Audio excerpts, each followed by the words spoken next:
The relationship between human beings and animals, which humans domesticate and bring indoors, has been a long one. It probably started with dogs that realized they could follow human hunter-gatherers and live off the leftovers. And then the dogs befriended the humans, and the humans befriended the dogs, which would stick around and would bark and warn of approaching danger and predators. Eventually, cats were also domesticated. A similar mutual admiration developed where humans would feed the cats and the cats would eat mice and other critters that annoyed humans. Over the thousands of years that these relationships have been going on, the relationships have gotten deeper and richer, both for pets and for the humans. I've had a number of dogs and a number of cats, several parakeets, and a bunch of fish as pets during my life. The ones I have become closest to were the dogs and the cats.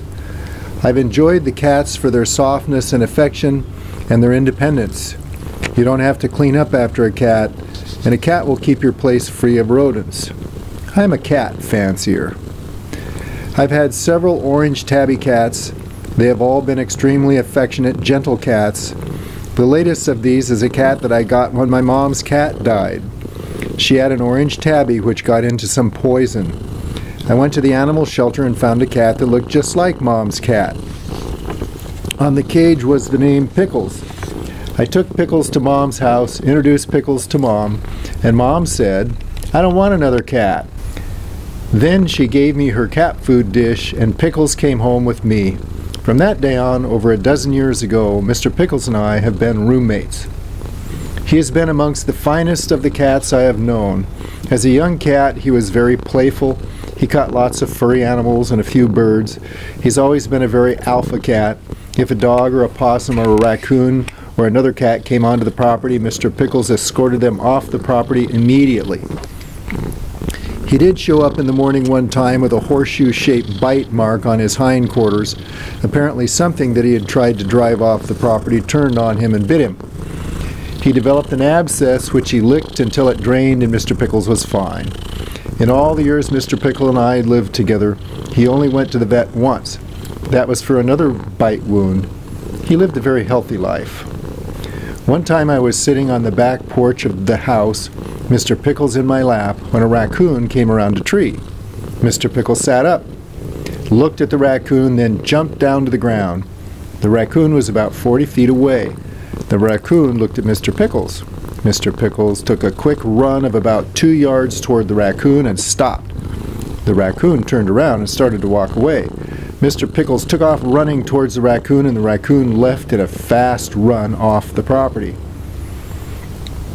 There was a time when I had something advertised for sale. A man came over to the house.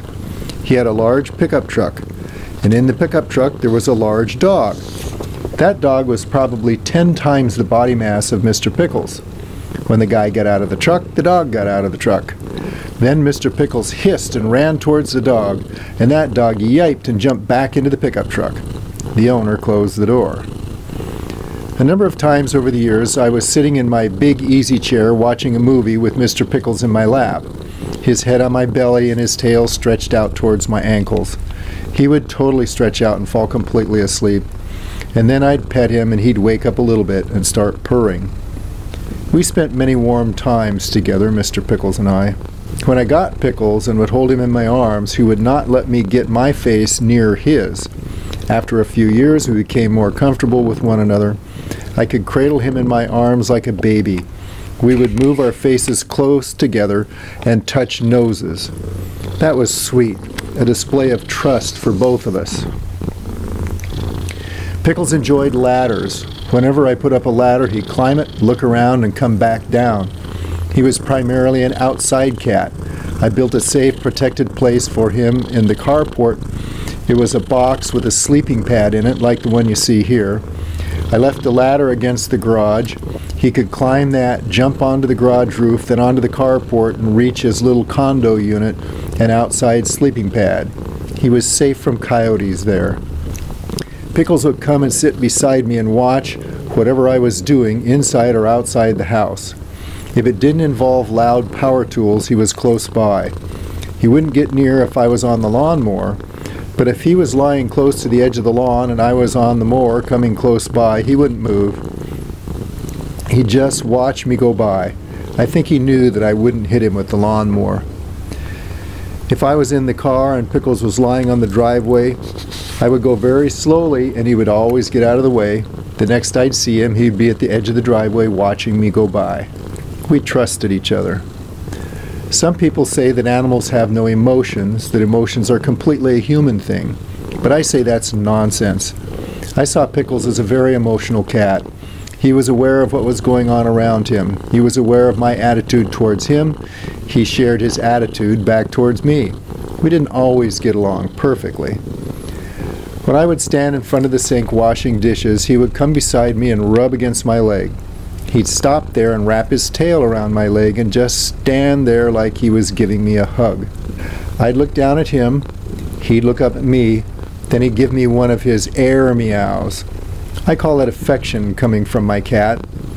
By the way, an air meow was when Pickles would look at me and meow without making a sound. His mouth would move, but there would be no sound. Pickles did that often. My son called those air meows. Mr. Pickles, in recent months, has had a cough and a sneeze. It seemed a bit alarming at first, but didn't amount to much. Then it seemed a bit amusing as he would cough and sound like a little baby human coughing. He would just cough a couple of quick times and that would be it. Recently I was out in the yard and reached to pet Mr. Pickles like I have so often done, and he sneezed and coughed. This time blood came out of his nose. I have 2 clawfoot bathtubs in the backyard under a large maple tree. There is also a shower back there. Whether I was taking a shower in a tub of warm water, Pickles would come and have a big drink. He liked to drink the warm water.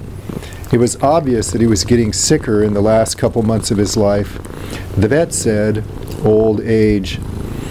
We let him live his life out here at home. In early September, I was sitting in the tub, full to the brim with warm water.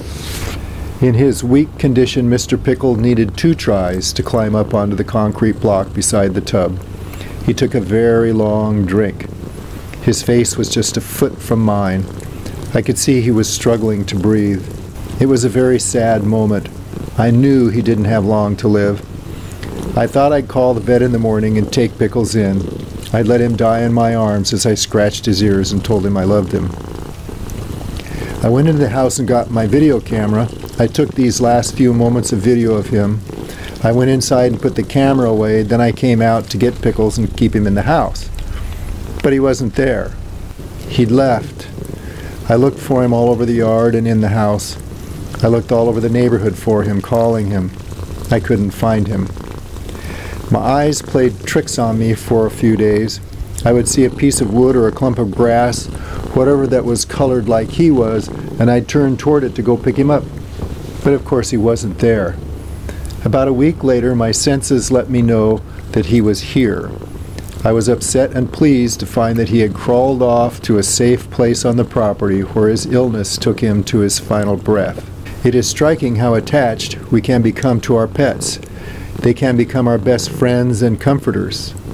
And, in the words of the immortal Radar O'Reilly, I would paraphrase and say, cats are people too.